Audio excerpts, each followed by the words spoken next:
Bienvenue au Café des Historiennes, le podcast du réseau suisse des historiennes. Nous accueillons des historiennes pour parler de leurs thématiques de recherche, de leur situation professionnelle et de leur parcours de vie, mais aussi de leur vision pour l'avenir de la recherche historique en Suisse. Notre première saison s'intitule « À explorer ». Les historiennes nous racontent ce que cela signifie pour elles de mener une recherche en histoire sur des thèmes inédits et peu, voire pas connus du grand public. Je m'appelle Nathalie Dancing et je vous souhaite la plus cordiale des bienvenues à notre podcast. Notre invitée du jour s'appelle Aline Yonner. Elle est docteure en histoire moderne et chercheuse FNS ainsi que chargée de cours à la section d'histoire de l'Université de Lausanne depuis mars 2020. Bonjour Aline, alors merci d'avoir accepté notre invitation et bienvenue au Café des Historiennes. Bonjour Nathalie, merci beaucoup pour l'invitation. C'est dans le cadre de la récente publication de ton livre en novembre 2022 aux éditions Alphil que nous t'accueillons aujourd'hui. C'est un livre issu de ta thèse de doctorat soutenue en 2020 à l'Université de Lausanne. Livre qui s'intitule « La sexualité comme expression d'identité religieuse et politique dans le canton de Vaud, de la fin de l'Ancien Régime à 1848 ». Alors, pour résumer en deux mots ce livre, il étudie les liens entre sexualité et création de milieux politiques et religieux à cette période, en soulignant notamment le rôle des femmes dans la transmission de culture sexuelle familiale.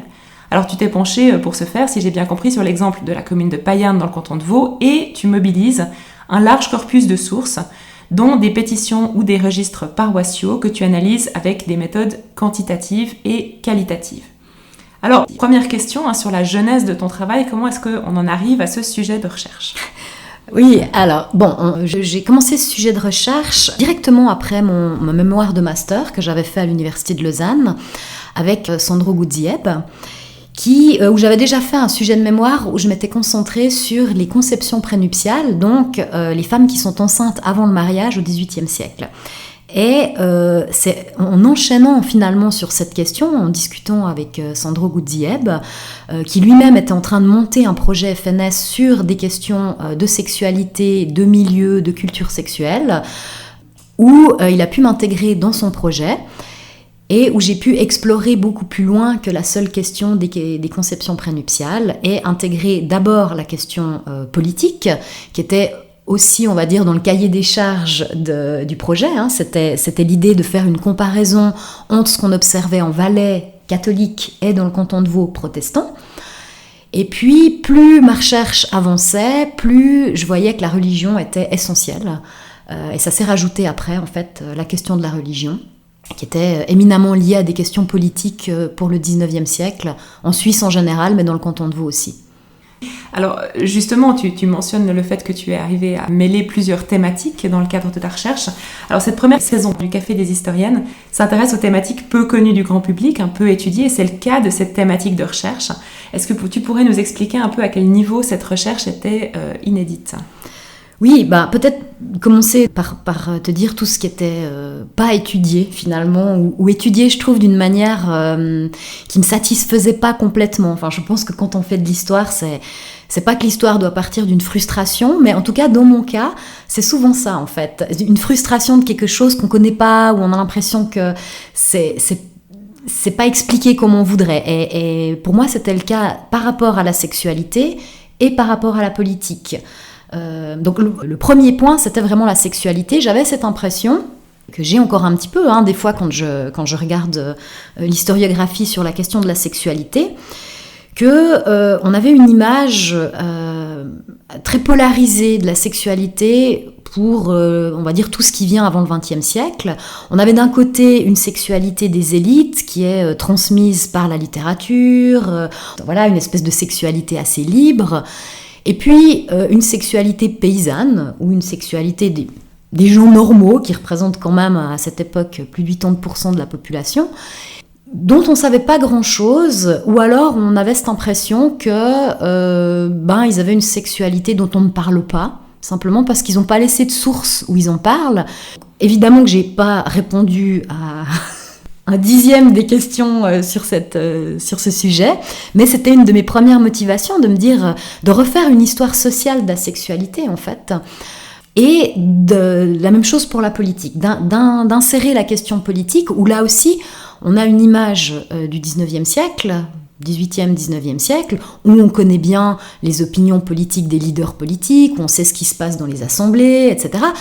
Et puis finalement, les gens, il y a quelques clichés qui sont tombés déjà maintenant sur les révolutions, la Révolution française, la Révolution vaudoise, donc ça, j'avais pas besoin de le faire.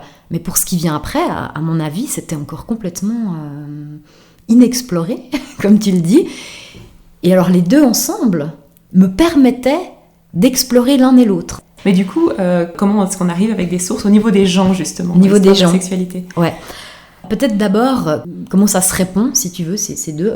Donc c'était l'idée de création d'identité. Pour moi, d'identité politique et effectivement aussi religieuse, qui pourrait avoir une implication sur la sexualité. Et puis au final, plus j'avançais, plus je voyais aussi que elle se reflétait dans les choix politiques. Et ce qui me permettait vraiment de voir des cultures, des traditions. Et donc, comment j'ai fait ? Alors, pour ce qui est de la sexualité, il y a une partie plus quantitative qui est de la base de données généalogique. Alors, quantitative et qualitative, puisqu'il y a aussi de la généalogie. Donc, j'ai commencé par faire les généalogies de la commune de Payerne. Donc, pas juste une famille dont je suivais une lignée, vraiment de prendre dans les registres de paroisse toutes les naissances pendant une période précise, tous les mariages, tous les décès, et pas juste avoir des chiffres comme ça vides, si tu veux, d'individus, mais ensuite de relier ces gens dans des généalogies. Ce qui fait que j'avais à la fois des données démographiques et des données généalogiques, ce qui me permettait de voir, comme on le fait en démographie, par exemple, une femme, combien d'enfants elle a, est-ce qu'elle a eu des relations sexuelles avant son mariage, mais ça me permettait aussi de voir ça pour toute sa famille. Ça me donnait en tout cas assez d'informations pour replacer les gens dans une famille. Et puis, qu'en est-il justement des autres sources que tu as pu mobiliser, notamment pour saisir les aspects politiques ? Oui, alors ça, c'était le challenge. Je ne savais pas si j'allais trouver quelque chose quand j'ai commencé. Mais j'ai trouvé dans les pétitions politiques. Alors par chance, ces pétitions ont été en grande partie gardées, et puis elles sont dans les archives cantonales vaudoises.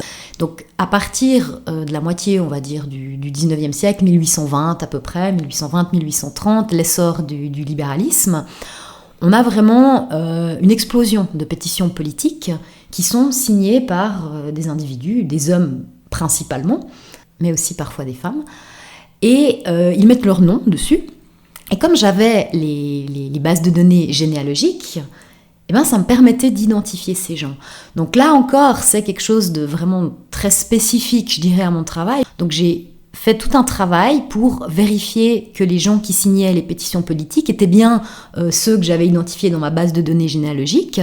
Et ça m'a permis, en prenant un certain nombre de pétitions politiques, de me dire, ben voilà, lui, il en signe 4, 5 qui sont tout le temps d'ordre radical, lui, il en signe 4 qui sont tout le temps libérales. S'ajouter à ça des autres mentions de ces personnes que je voyais dans d'autres types de sources, dans la presse par exemple. Et donc, à partir de là, j'ai pu avoir on va dire, les noyaux politiques, les gens qui ressortaient le plus clairement comme d'influence politique libérale ou radicale. Et qu'en est-il justement des femmes plus spécifiquement ? Comment suivre le rôle des femmes, sachant qu'il est souvent difficile d'accéder à elles dans les sources ? C'est, je pense, la force des bases de données généalogiques, de la manière dont je les ai faites. C'est que je ne suis pas des lignées paternelles. Comme là, je prenais tout le monde, j'ai tout le monde. Donc je peux réellement voir des trajectoires et des réseaux de femmes. J'ai par exemple vraiment pu observer que dans certaines pratiques, notamment des pratiques contraceptives, c'est quelque chose qu'on retrouve chez les membres féminins de la famille. Et ça, c'est grâce à des bases de données généalogiques et l'analyse de réseau, surtout. Justement, à propos de cette analyse de réseau, de parenté, est-ce que tu pourrais nous expliquer comment tu as utilisé cet outil dans ton analyse ? Oui. Alors au départ, je fais mes généalogies vraiment sur des logiciels de généalogie qui servent pour tout le monde, qui feraient la généalogie de sa famille, sauf que je mets tous les habitants du village sur une période. Et ensuite, par différents outils d'exportation, j'utilise au final des logiciels d'analyse de réseau, en l'occurrence j'utilise Gephi, et ça me permet ensuite, à partir de là, de voir si les femmes, par exemple, qui ont des pratiques contraceptives, qui attendent ou qui n'attendent pas d'être mariées pour tomber enceinte, si c'est plus souvent des membres d'une même famille ou pas, s'il y a des tendances et des choses qu'on retrouve. Qu'en est-il de la mesure de l'orientation politique ? Parce qu'ensuite, tu as dû ajouter cette couche, entre guillemets, de la lecture de l'orientation politique des individus. Comment est-ce qu'on en arrive à estimer leur orientation politique, libéraux, radicaux ? Par les pétitions et par un calcul que je fais, qui est pas un calcul extrêmement savant, vraiment. C'est quand un individu apparaît toujours dans la même orientation politique, je prétends, il y a toujours une part d'hypothèse, bien sûr, mais ça fonctionne assez bien. Vraiment, c'est très rare que des gens ne soient pas réguliers dans leur signature. D'accord, donc c'est vraiment la répétition de la pratique pétitionnaire qui te permet d'établir l'orientation politique d'un individu donné, et de là tu... Voilà, j'avais fait tout un système de points, j'avais donné un certain point à certaines pétitions, disons là elles sont très clairement radicales, ou d'autres choses un peu plus rigolotes, par exemple à un moment donné dans la presse je suis tombée sur les hommes et les femmes qui faisaient des dons financiers pour la fête du tir organisée par les radicaux. Alors là, je donnais seulement un demi-point. Ah voilà. Mais voilà, à force de cumuler des sources, ça donne sur la totalité un poids que je calcule comme ça. Très bien. Et justement, tu montres que la religion a un impact, une influence sur les conceptions prénuptiales ou les pratiques de contraception. Oui, la religion et les habitudes familiales. Comme j'observe des familles sur plusieurs générations, 2-3 générations maximum, certaines attitudes que j'observe, je les vois déjà dans les familles. Par contre, ce que je vois, c'est que les familles qui ont certaines attitudes face à la sexualité vont choisir certains clans politiques. Alors, pour ce qui est des conceptions prénuptiales, c'était une chose que j'avais remarquée assez rapidement dans mon travail et qui m'avait pas mal étonnée. Première chose, c'est que dans le canton de Vaud en général et à Payerne comme ailleurs, milieu du XVIIIe siècle, début du XIXe siècle, plus de la moitié des femmes sont enceintes à leur mariage. Donc au départ, je me souviens que je cherchais à me dire, est-ce que les radicaux, donc qui auraient peut-être des tendances plus anticléricales, est-ce qu'ils auraient plus de sexualité prémaritale que les autres ? Et puis rapidement, je me dis, c'est pas vraiment la bonne question parce que finalement, c'est tellement fréquent qui ne se distinguent pas particulièrement des autres. Et là, je prends mon groupe de libéraux, et là, je vois que vraiment, il n'y a pratiquement pas de sexualité prémaritale chez eux. Je continue avec mes groupes libéraux qui s'enrichissent de plus en plus, avant même que la religion soit intégrée dedans. Et effectivement, je vois que les libéraux pratiquent moins souvent des conceptions prénuptiales. Et ça m'intriguait un peu. On me disait oui, mais bon, c'est normal, c'est parce que c'est l'élite, c'est parce qu'ils sont riches. Et ça m'a jamais satisfait. Je vois pas pourquoi, parce qu'on est riche, on ne fait pas de sexualité prémaritale. On parle de questions d'héritage, etc. Mais ça me paraissait trop facile. Et je me suis dit, il y a peut-être des cultures sexuelles. Alors non seulement j'observe effectivement en remontant dans les familles qu'il y a ce que je pourrais appeler des cultures sexuelles, donc des habitudes, une certaine manière de faire. Et puis ensuite, qu'on se lie avec des familles qui ont des standards en termes de sexualité qui sont semblables. Et si j'ose parler de la contraception, ça a été ce qui m'a le plus étonnée, c'était de voir que l'absence de sexualité prémaritale se retrouvait aussi chez les couples qui pratiquaient de la contraception. Donc ça veut dire qu'on avait toute une attitude face à la sexualité qui était dans une forme de contrôle. Un contrôle pour ne pas tomber enceinte avant le mariage, et ensuite un contrôle sur sa reproduction et le nombre d'enfants qu'on met au monde. Là, on est vraiment au cœur de ton livre, dans la transmission de ces cultures sexuelles familiales, comme tu les as appelées. Et justement, quel est le rôle spécifique des femmes dans l'établissement de ces cultures ou dans leur transmission ? Plusieurs choses. Donc, tout d'abord, en faisant donc ce type de généalogie que je fais, je peux suivre des groupes de femmes. Ensuite, j'ai pu observer que certaines femmes signaient des pétitions politiques. Elles avaient signé une pétition politique, c'était une pétition libérale. Et enfin, que les femmes étaient beaucoup plus nombreuses à faire partie de l'Église libre, qui est donc cette église de tendance libérale qu'on voit apparaître au milieu du 19e siècle dans le canton de Vaud. Suite à la fracture religieuse. Suite à la fracture religieuse, une question de pouvoir de l'État sur les institutions religieuses. Et donc les femmes, je les voyais à la fois dans les familles, je les voyais plus encore que les hommes en termes religieux, et je les voyais aussi en termes politiques. Et donc, quand j'observais notamment la sexualité par la contraception, là, j'avais vraiment des réseaux féminins qui me paraissaient assez clairs. Après, voilà, je ne peux pas dire plus comment ça se négociait dans le couple, mais disons, l'impact religion et politique sur les femmes me paraissait assez important. Je pense même que, d'une certaine manière, les femmes n'avaient pas tellement l'occasion d'exprimer leurs opinions politiques, mais je me suis dit que finalement, leur implication dans l'Église dissidente libérale, tout comme leurs pratiques sexuelles affichées, c'est-à-dire qu'on voit qu'elles ne sont pas enceintes avant le mariage, on voit qu'elles n'ont que 2 ou 3 enfants, c'était pour moi peut-être aussi une manière d'exprimer des opinions politiques, ou en tout cas d'exprimer de quel milieu on est. D'où la notion d'identité, effectivement. D'où la notion d'identité. Très bien, donc, et qu'est-ce que tu souhaiterais que ton livre déclenche à la fois dans le monde scientifique et auprès du grand public, si on peut penser à la vision qu'on peut avoir de l'histoire politique, l'histoire de sexualité de cette période? Je commencerai pour la question de ce que j'espère que ça pourrait déclencher comme réflexion sur l'histoire de la sexualité. Pour le grand public, ce serait de me dire, d'abord, les gens savaient comment faire. Voilà, non mais ils savaient comment faire, et il faut le dire, et ils savaient comment aussi limiter la taille de leur famille. On n'a pas attendu la pilule contraceptive pour savoir comment faire. Il y avait une collaboration, je pense, aussi entre les hommes et les femmes. Alors, 50% des femmes qui sont enceintes avant le mariage, les hommes se marient avec elles. C'était aussi peut-être de rappeler parfois qu'il y avait collaboration, il y avait conscience, et que les gens avaient une sexualité qui était très probablement tout aussi libre que la nôtre aujourd'hui.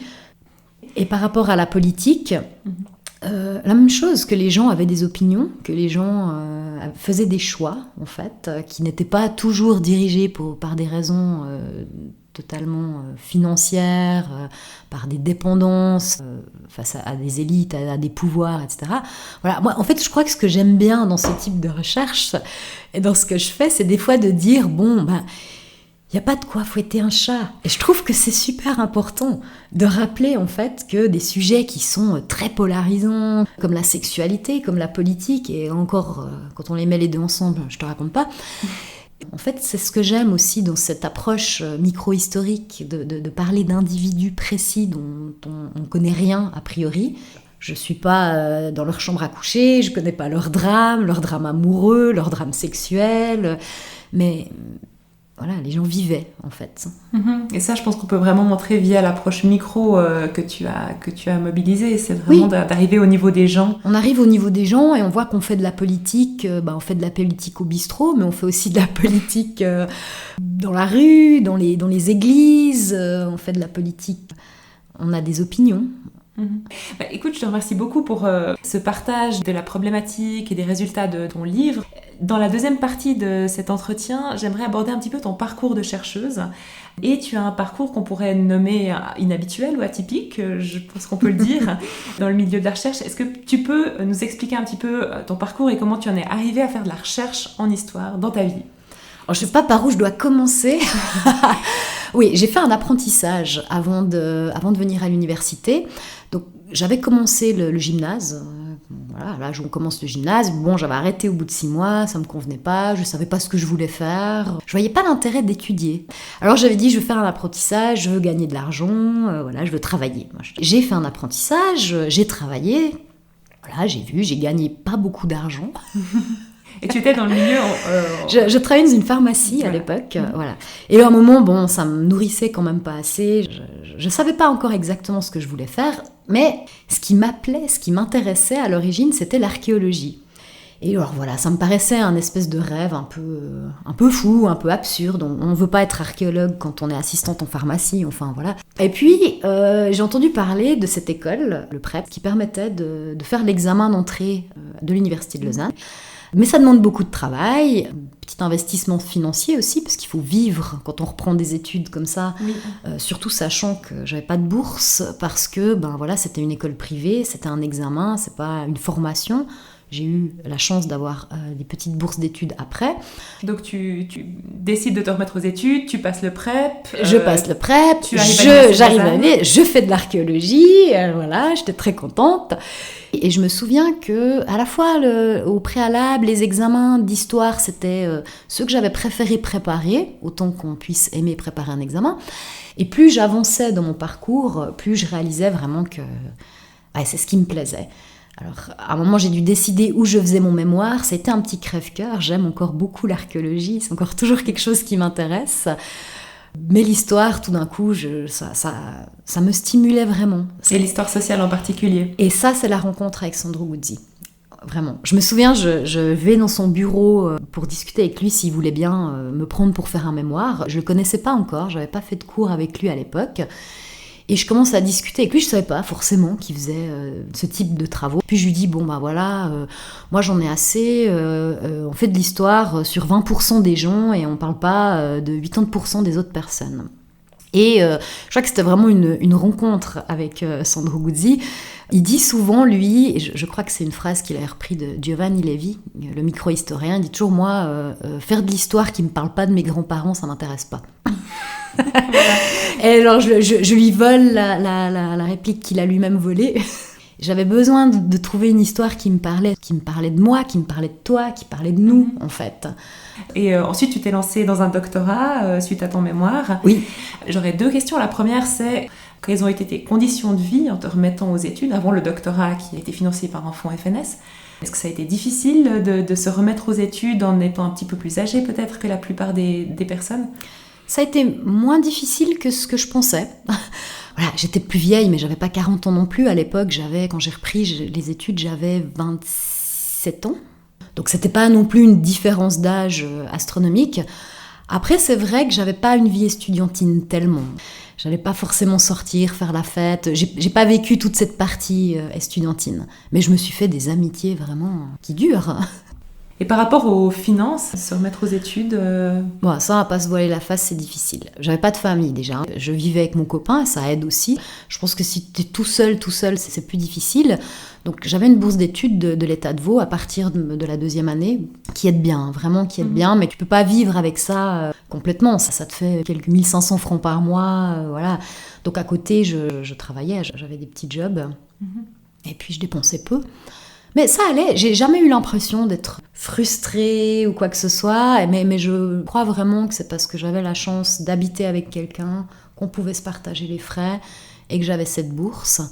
Puis peut-être avant j'étais assistante en pharmacie, donc c'est une honte les salaires dans ces professions. Alors peut-être j'étais habituée, c'était pas un choc si violent en fait.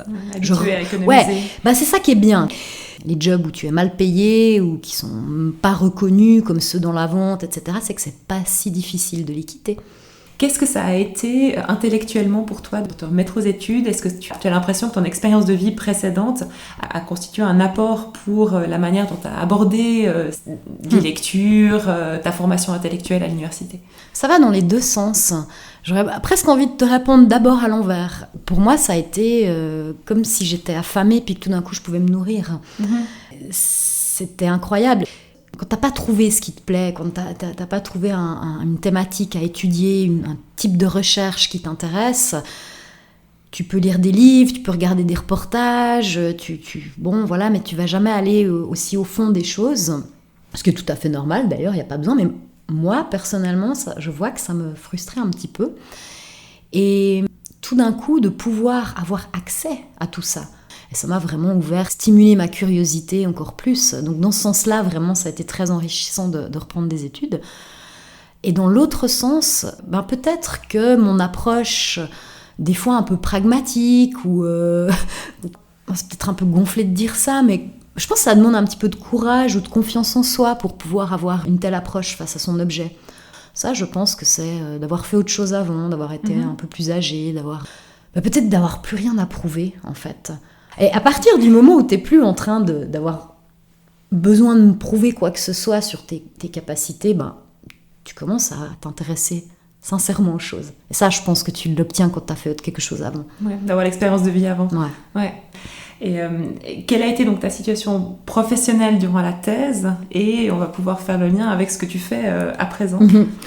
Ah bah, j'avais de la chance. Là, j'avais une thèse où j'avais un salaire. Je faisais partie du projet Fonds national de Sandro Guzzi, qui était cette étude sur la sexualité et la politique dans les vallées alpines à l'origine. Et puis, il m'avait intégré au projet en faisant un pont vaudois et protestant. Ça veut dire que j'avais un salaire de chercheuse FNS et que j'avais tout le loisir pour le faire. Et malgré ça, j'ai pas réussi à le faire dans les 4 ans qui ont duré le projet. Bon, sur la fin, là, j'ai pu faire une année d'assistanat en remplaçant un assistant qui était parti une année. Et puis ensuite, des petits travaux pour la section, notamment la base de données Lumière Lausanne. Donc ça m'a permis, en tout cas les deux années après.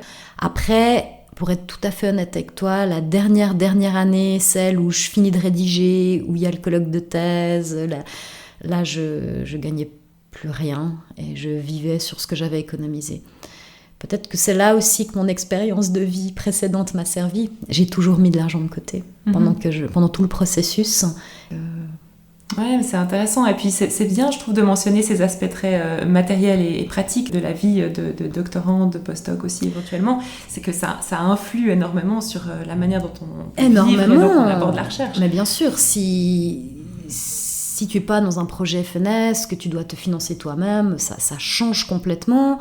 Et puis là, moi, le fait que voilà, j'ai toujours mis de l'argent de côté, puis je me dis, je m'offre 6 mois pour finir ma thèse, en fait, ça ne devrait pas se passer comme ça, pour être honnête. Et j'avais encore une question sur les spécificités liées au fait d'être une femme dans le monde de la recherche. Comment est-ce que ça a été pour toi, monde de l'histoire, domaine de l'histoire qui est encore majoritairement masculin, on le sait. Est-ce qu'il y a des enjeux spécifiques ou c'est quelque chose qui n'entre pas en ligne de compte? Ça rentre énormément en ligne de compte. J'ai la chance, je trouve, dans la section où on est à Lausanne en histoire, de pas du tout ressentir de sexisme, de pas du tout avoir l'impression qu'on est défavorisé. Donc là, mais ça, c'est lié vraiment à cette section, à ces personnes qui sont là. Mais globalement, bien évidemment que si tu regardes ce qu'on demande, c'est à partir du postdoc que ça commence à se gâter en général. On voit bien que les exigences impliquent que tu sois complètement libre. Tu vas me dire peut-être qu'une femme, pourquoi elle serait moins libre parce qu'elle a des enfants, mais bon, c'est pas mon cas, mais souvent c'est le cas quand même. Ça crée beaucoup de problèmes. Et puis une espèce de compétition qui devient de plus en plus forte, où là tu vois, enfin, voilà, ça c'est mon expérience, là ça c'est très subjectif, où tu vois les garçons que je trouve très à l'aise dans cet exercice, celui de se mettre en avant, de celui de réseauter et puis d'affirmer certaines choses, alors que moi des fois je trouve que y a pas de quoi. Et les filles qui le font pas, moi je rêve d'un monde où on ne devient pas comme les garçons et on doit faire ça, mais où on peut faire nos recherches, on peut faire une carrière sans avoir besoin de mettre de la poudre aux yeux quand il n'y a pas de quoi. C'est intéressant, mais du coup c'est par rapport aux exigences du monde académique dans la phase doctorat, fin de doctorat et post-doc dans laquelle tu es à présent. Oui, moi je la sens à partir de maintenant. Je ne l'ai pas trop senti pendant le doctorat, pas pendant mes études, pas en histoire. Et du coup, puisqu'on arrive au post-doctorat, est-ce que tu pourrais nous dire encore en 2 mots pour terminer l'entretien ce sur quoi tu travailles maintenant, dans un projet FNS également? Oui, alors j'ai changé de crèmerie et je suis allée du côté des catholiques cette fois-ci, pas pour parler de sexualité, mais pour parler de religion et de milieu, encore une fois. Donc on travaille, parce qu'on est toute une équipe, une partie travaille sur le Tessin, moi je travaille sur le Valais, on travaille sur les confréries de dévotion laïque. Donc c'est ces groupes d'individus, hommes et femmes, et encore une fois beaucoup des femmes laïques, qui se regroupent dans des confréries sous la bannière de saints. Et les questions qu'on se pose, c'est au 19e siècle, fin 18e, quelle signification elles ont dans la société. Donc je reviens un petit peu à ces questions de milieu pour voir si ces organisations religieuses ont des implications dans la communauté, qui est plus loin que la dévotion personnelle. Passionnant. Et donc, des liens avec ta recherche précédente, peut-être au terme de méthode ou... En termes de méthode, la base de données généalogique. Et cette fois, j'ai la chance de pouvoir utiliser une base de données qui existe déjà, qui est celle qui a été faite par le Centre de recherche des populations alpines, le CREPA, à Sembrancher. Ils ont fait un travail hallucinant. Ils ont regroupé des généalogies de plusieurs communes Donc ils ont fait le travail que j'ai fait sur Payerne, mais sur des dizaines de communes et une chronologie beaucoup plus grande. Donc c'est un véritable trésor qui me permet du coup d'avoir aussi une approche micro sur les hommes et les femmes qui font partie de ces confréries. Très bien, eh bien on vous souhaite une excellente suite pour le projet à toute l'équipe et à toi. Alors Aline, nous arrivons au terme de cet entretien. Je rappelle que ton livre « La sexualité comme expression d'identité religieuse et politique dans le canton de Vaud » est donc paru en novembre 2022 aux éditions Alphil. Je te remercie vraiment encore beaucoup d'être venue nous parler de tes recherches et de ton parcours au Café des Historiennes et je te souhaite une excellente continuation. Merci beaucoup et je me réjouis d'entendre vos prochains podcasts, vraiment.